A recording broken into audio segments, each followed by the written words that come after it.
Vanakkam. Today I am going to cover a very important act which will be useful to the banks as well as the financial institutions. That is, the act is called as Securitization and Reconstruction of Financial Assets and Enforcement of Security Interest Act of 2002. This is a very important act because this act helps the bankers to recover their dues very easily and that too on timely manner. I am going to start with the act with an introduction. Previously, before introduction of SARFAESI Act of 2002, recovery of debts due to the banks and financial institutions 1993 covers the entire process of recovery of the loan. So that is the base act, but lot of people, they played through the loopholes in that act. So this is a base idea that motivated the government to modify or to reintroduce or introduce any new act. So they have appointed one committee headed by Ande Arjuna. Based on the committee's recommendation, the SARFAESI Act came into force. So this is a base based on which this SARFAESI Act came into force. SARFAESI means Securitization and Reconstruction of Financial Assets and Enforcement of Security Interest Act of 2002. And this act is introduced in the year 2002. Later on, it was amended. It was amended in the year 2004. Here, before commencement of the presentation, I want to inform the members, because this entire presentation is going to be presented to only to the chartered accountants. This presentation is applicable to the chartered accountants for their knowledge, information, and professional updation. The views expressed here in this presentation is my views only. In case the CA members want to do practice or like for information, they can refer the Consent Act, that is Securitization and Reconstruction of Financial Assets and Enforcement of Security Interest Act of 2002. This is only a professional service to the chartered accountants, and this is not for the public. Now I am going to say about the importance of 2002 SARFAESI Act, that is SARFAESI Act of 2002, because banks and financial institutions, they have lent the money to the various persons. They are all called as borrowers, that they are not able to repay the loan in time. So bankers, they want to recover the amount. Say they can do the same by way of auction. So they can do the auction of the properties which have been given as collateral security to the banks, which may be in the form of residential as well as commercial. And this recovery of process will commence only when that account is turned as NPA. NPA means non-performing asset. The main idea of this act is a bank can seize and desist the property without court intervention. And this act is not applicable for the agricultural lands. This act is not applicable for the agricultural land. So this is a base idea, because the government said the recovery has to be done without, has to be done by the bank very easily. So no court intervention should be there in the form of a stay, in the form of writ petition, or any intervention. It is not allowed when the act is being implemented by the bank. So the banks have been given full powers to implement the act.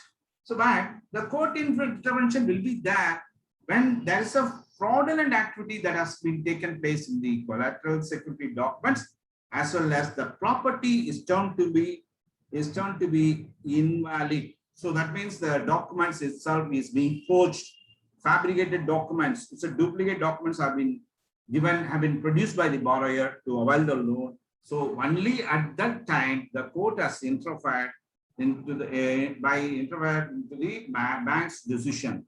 So it is applicable only for the secured loans. So this SARFAESI Act is not applicable for the unsecured loan. So in case of there is any unsecured loan, then the bankers, they have to move to the court for the recovery. So this is a base based on which this SARFAESI Act of 2002 comes into the picture. So the basic thing is this account should be a NPA account. So this is also where I want to say it's a practice prone area.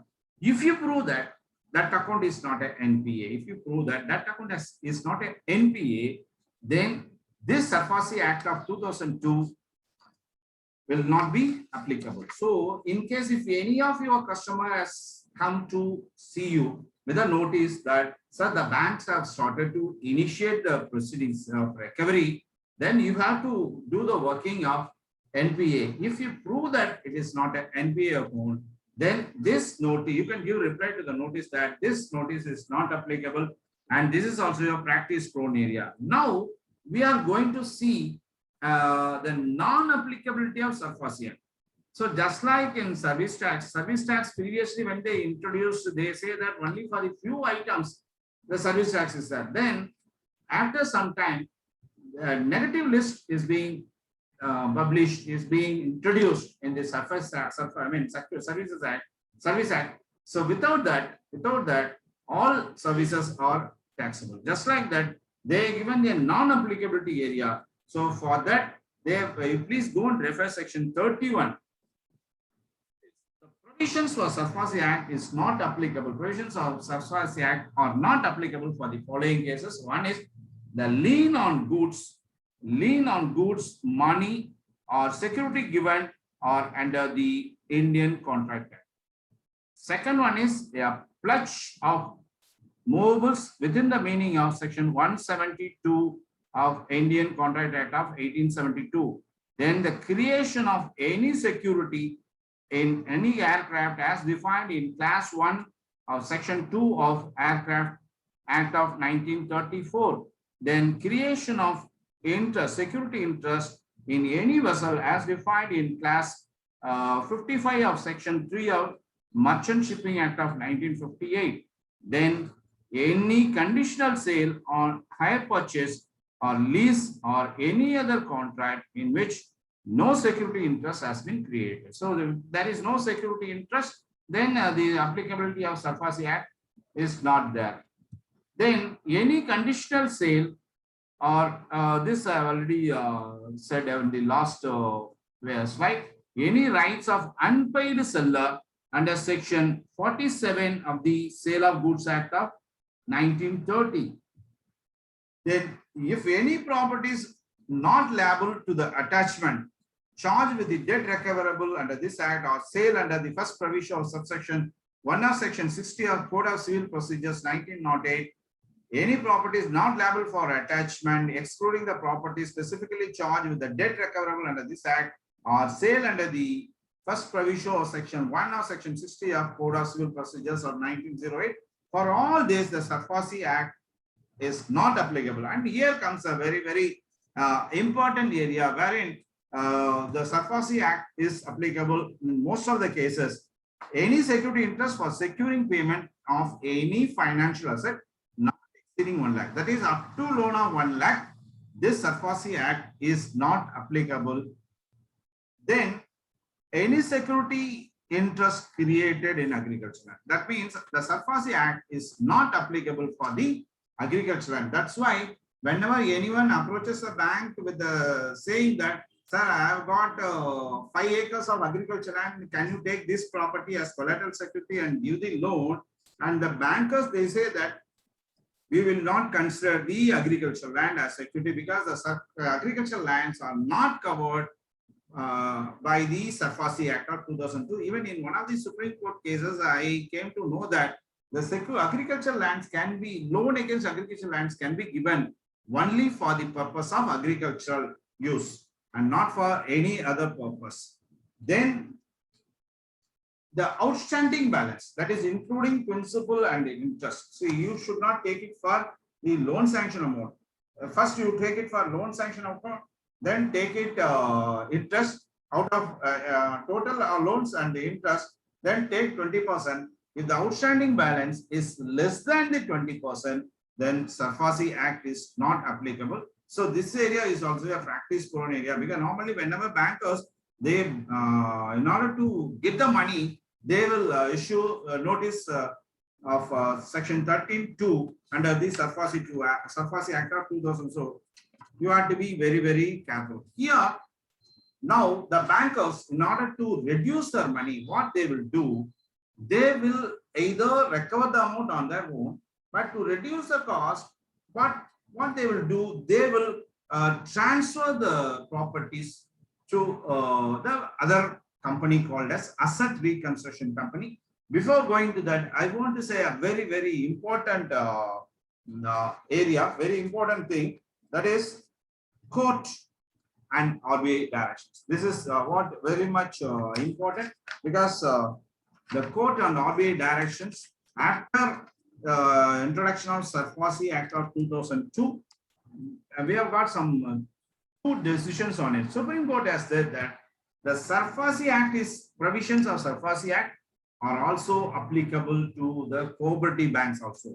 So before Supreme Court decision, cooperative societies, they are not able to perform through SARFAESI Act of 2002. Now the Supreme Court said cooperative societies are also can also use the provisions of SARFAESI Act to recover the money. So this has helped the lot of cooperative banks to recover the amount, because they can also move to DRT for the recovery of the loans. That means the act is applicable for banks, NBFC, as well as housing financing companies. So in case the NBFC has given more than 50 lakhs, and that too, that NBFC's capital, that is net worth, will be around 100 crores or more, then they are eligible to use the benefits of SARFAESI Act of 2002. Then this is the latest Karnataka High Court decision, and this decision, I want to say, this is going to change the definition of agricultural land, because the Karnataka High Court in the recent judgment held that the expression of agricultural land, because SARFAESI Act as per section 31, it has clearly exempted agricultural lands. But this Karnataka High Court has said the agricultural land in section 13(1) of the SARFAESI Act of 2002 does not include land on which plantation crops, such as does not include land on which plantation crops grow, such as cardamom, coffee, pepper, rubber, and tea. It has been decided in the case of UM Ramesh Rao versus Union of India. So this decision, unless until it has been superseded by the Supreme Court, up to the Supreme Court decision, the agricultural land exclude the plantation crops of cardamom, coffee, pepper, rubber, and tea. So this is going to be a very, very interesting session. So agricultural land is also liable if the plantation crops of cardamom, coffee, pepper, rubber, and tea are grown, and if any bankers have given loan for this, then the provisions of SARFAESI Act of 2002 are applicable. We are moving to the next part of the presentation. Role of ARC. ARC means asset reconstruction. So banks, now they lend the money, but borrowers are a default. But this default has to be turned into non-performing assets. Then only SARFAESI Act is applicable. But when the bankers, they go and approach the customers, the cost of realization of the funds are more. So the bankers, they want to avoid, and they want to minimize the loss of recovery, and they want to clean up the balance sheet, saying that all our loans are recovered or not. For that, the role of ARC comes into the picture. ARC means Asset Reconstruction Company. Now we are going to discuss about ARC first, because this is also a part of SARFAESI Act of 2002, because ARC plays a very, very important role. It means the company registered with RBI under Section 3 for the purpose of carrying on the business of assets reconstruction or securitization or both. So asset reconstruction or securitization or both. What is asset reconstruction? What is securitization? What is both? That we will discuss in the next part of this slide. Now, this ARC buys the debtors from the bank, because some bankers, they want to sell the debtors to ARC. It is your responsibility. This is my figure. This is my amount. You give the amount to me. I will transfer the debts to you. I will assign the debts to you. Okay. So if that is being assigned by the bankers to ARC, then ARC comes to the same right of the bankers. With the bankers, they have got right of recovery. All the rights of recovery have been transferred to ARC, because ARC, they have settled the amount to bank and they got the assets on their own. Now, we have to discuss or remember that only NPA for non-performing asset account is liable to be covered under the provisions of SARFAESI Act. It means an asset or account of the borrower which has been classified by the bank. Only when the bank has classified that asset as NPA or financial institutions as substandard, doubtful or losses. Only after the bank has classified that account as NPA, then only the provisions of SARFAESI Act of 2002 is applicable. That's why I suggest that it's a practice-prone area. It's a practice-prone area wherein you can do the identification of NPA, whether the bank has classified the account of NPA as correct or not. Now we are going to discuss about asset reconstruction. Asset reconstruction is nothing but acquisition of any right or interest of any bank or financial institution. This is the first stage, because ARC, they have to acquire the right or interest over the debtors from the bank. In loans, advance granted, debentures, bonds, guarantees, or any other credit facility extended by the banks for the purpose of its realization.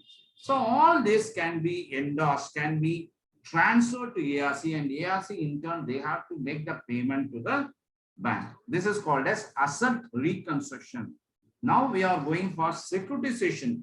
What is securitization? It means acquisition of financial assets. This is a very, very important thing. Acquisition of financial assets.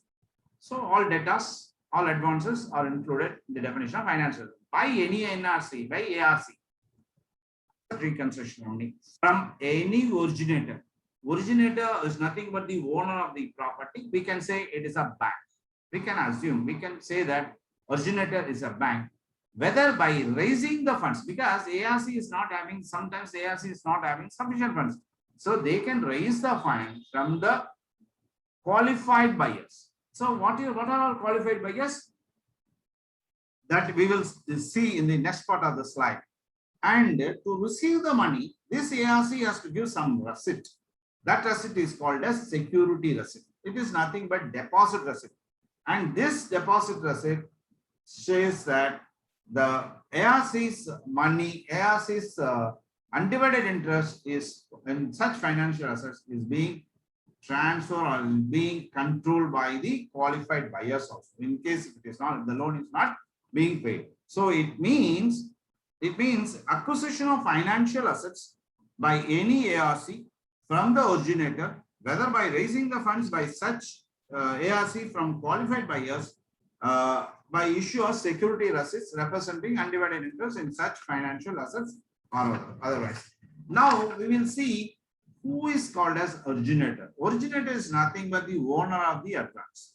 When account is being recalled, then the owner of the asset is the bankers, is a financial institution. Originator means the owner of the financial assets which is acquired by the ARC for the purpose of securitization or reconstruction. Here the ARC has to acquire the property from the originator, and this includes banks and cooperative banks and financial institutions. Now, obligor. Obligor is nothing but we can say in easy terms, a borrower. Originator is the owner, that is banker. Obligor is the person who has obliged to repay the loan. Is a means a person liable to the originator, whether under a contract or otherwise, to pay the financial assets, to discharge any obligation in respect of the financial assets, whether existing, future, conditional or contingent, and inclusive borrower. In simple terms, if any amount is being due to the bank, then that person is called as obligor with reference to SARFAESI Act of 2002. And the persons may be a service recipient or that person may be a bank loan borrowers. So this is a very exhaustive definition for obligor. Obligor is a very, very simple term, is the borrower. And he is a service recipient from the banks. They have to repay the amount. So automatically the banks, in order to minimize the loss, they will transfer the advances to ARC. Now, ARC is not having enough funds. So what they will do, they will get the money from the public, or they are all called as qualified buyers.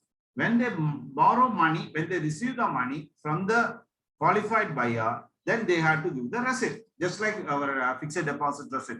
Whenever the bank receives money, they as towards fixed deposit, then they have to repay the money to they have to issue the receipt to the bank, to the depositors. So here it is called as security receipt.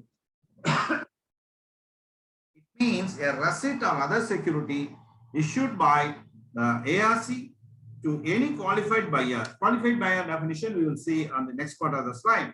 Pursuant to a scheme evidencing the purchase or acquisition by the holder thereof of an undivided right, title, or interest in any financial assets involved in securitization. So it is almost equivalent to deposit receipt or acknowledgement of receipt. So this is the thing. This is nothing but an acknowledgement of receipt, because they ARC borrows money from someone. They have to issue the receipt. That receipt is called a security receipt.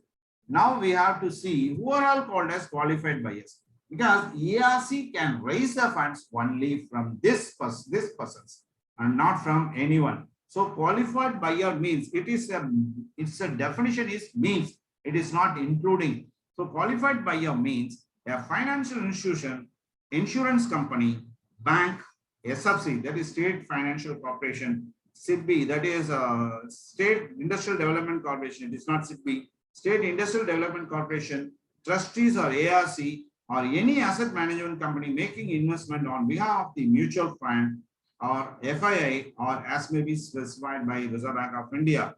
So that means other than this, ARC is not permitted to receive the fund, and other than this, no one is to be called as qualified buyer. But if RBI says these are all persons are qualified, then you can, this definition can be, that persons can also be included or termed as qualified buyer. So individuals, firms, or companies are not included, provided they have to get the permission and specification by RBI to be termed as qualified buyer. It is not, they are nothing but money provider to ARC. They are nothing but money provider to ARC. So these are the important things. So banks, they want to transfer the assets to, so they can transfer the assets, that is loans, to ARC, Asset Reconstruction Company. So ARC, out of its own funds, they can buy the asset. In case if they are not having funds, they can borrow the same. They can get the money from the qualified buyers, and for the money receipt, they have to issue a security receipt. That is called as that is indirectly called as deposit receipt. Now we are going to discuss about the very, very important or highlights of section 13, because based on which the recovery proceedings by the banks from the borrower will take place. So section 13 of the SARFAESI Act, this is section 13 is very, very important. Any member, please go and thorough this section 13. But here I am going to highlight the section 13. Now 13.1, I am going to say about 13.1. In 13.1, the Act clearly says whenever a banker initiates the process of recovery, no court intervention or tribunal, they have to interfere into the enforcement of interest, security interest. It is very, very simple. The bankers, they have to issue, they have got the full powers under section 13(1). The act says no court or tribunal can interfere into the decision of the bank. Now we are moving to another, before going to 13(2), I am going to say the secured creditor may enforce the security interest in his favor without intervention of the court or tribunal. So here the bankers are called as secured creditors. So SARFAESI Act is applicable only for the secured loans and not for the unsecured loan. So if it's a secured loan, then they are called as secured creditors. Now we are going to 13(2). This is a base notice, based on which the bankers, they have to recall the loan.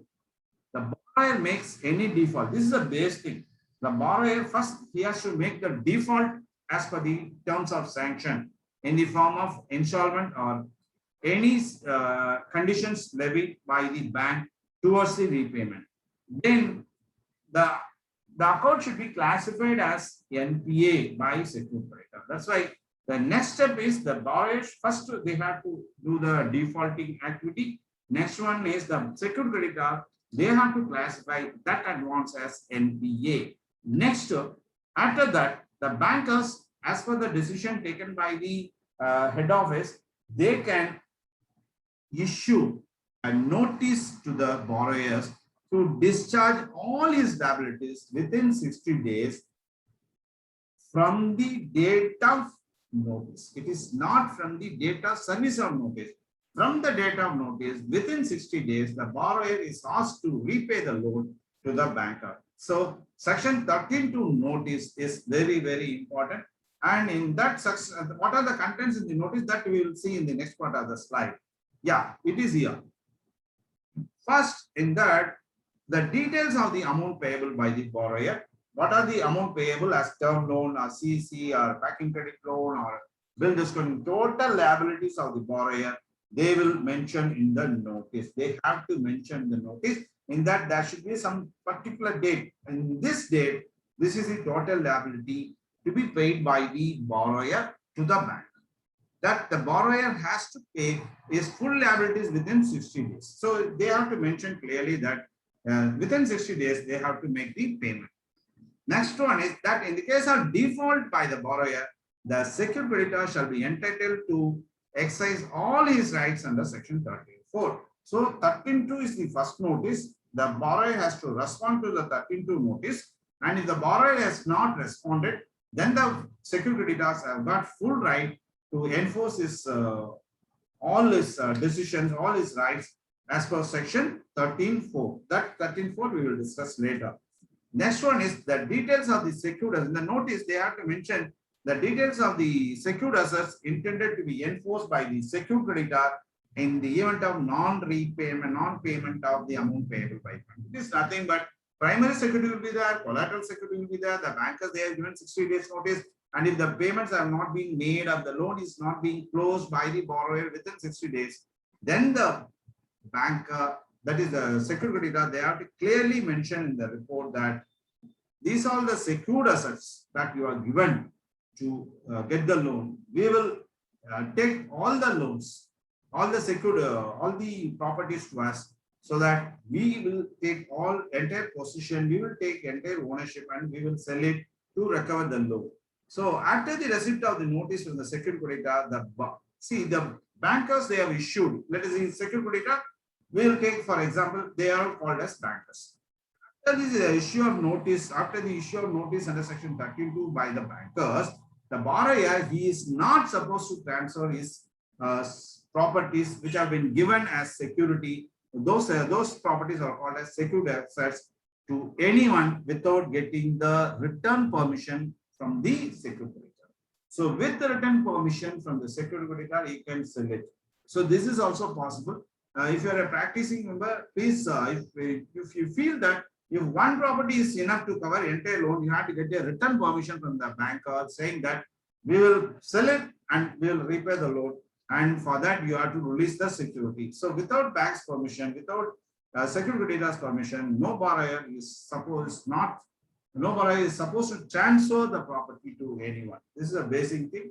Next one is yes, 13.3a. Now, because they have issued notice. Now, borrowers, they will be given an opportunity to explain what is there, why we are objecting to it. So the borrowers has got full right to give its representation to the bank, got full right to object to the notice issued under section 13.2.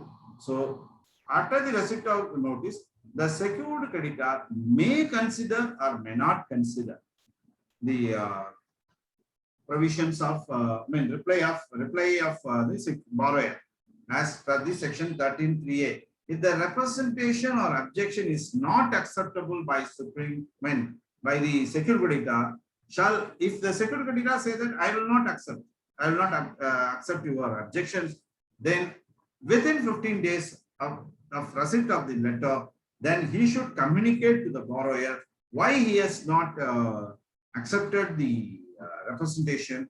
Every reason he has to give in that letter to the borrower. But the reason so communicated or likely action of the secured creditor shall not entail the borrower to make an application to the DRT. At this stage, the borrower has got no right to approach DRT because the bankers, they have given the notice under section 13.2. As per section 13.3a, the borrower has given its reply.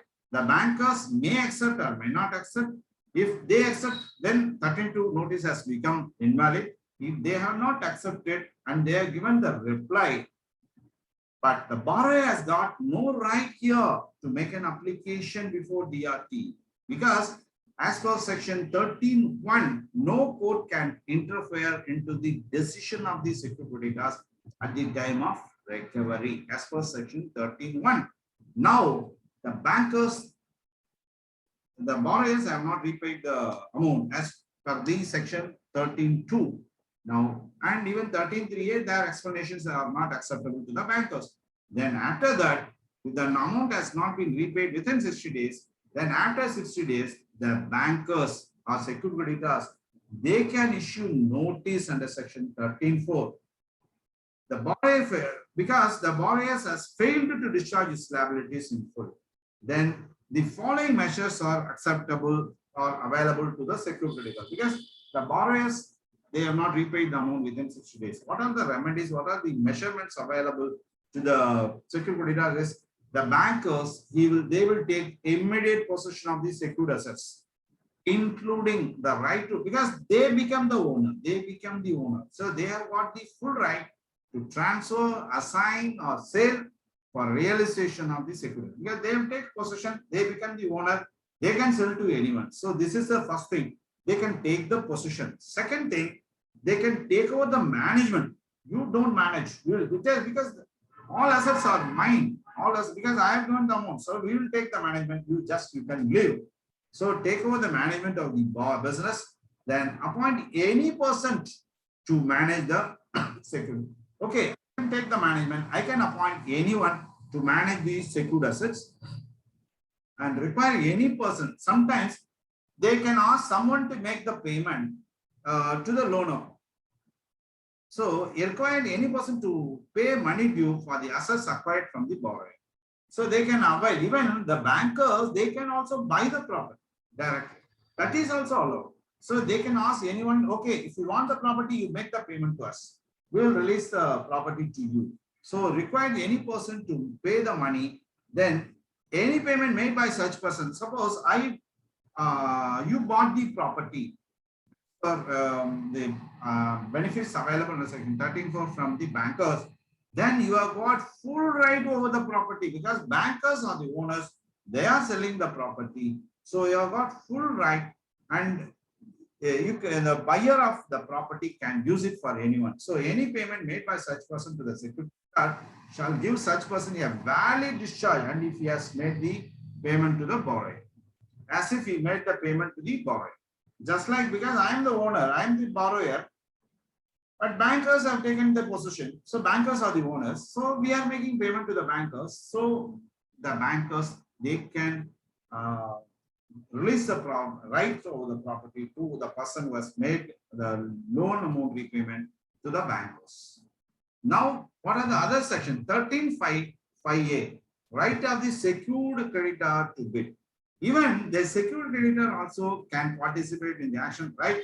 I want to buy the property. So at the time of conduction of auction, even the bankers, they can also participate in the bid. If the amount falls below the amount fixed in the reserve price, then they can postpone the auction to anyone. So the bankers, they have got the right to conduct the auction. The auction, the bankers, they have to follow all the procedures of auction.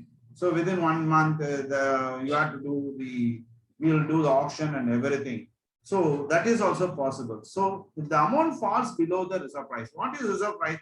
So this is the base price. If anyone has not quoted that reserve price, then we will not conduct the action. This is a declaration given by the secured creditors.